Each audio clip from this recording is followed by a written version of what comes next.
In this video, I'm going to show you how to delete all your liked YouTube videos all at once. So let's go ahead and go in YouTube and sign into your account, and then click on the top right where you see your profile picture, and then click on your data in YouTube. And then over here, scroll down until you see YouTube controls.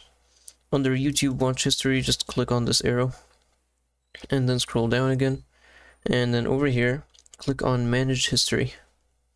And then over here, the screen will turn black. I don't know if it will for you.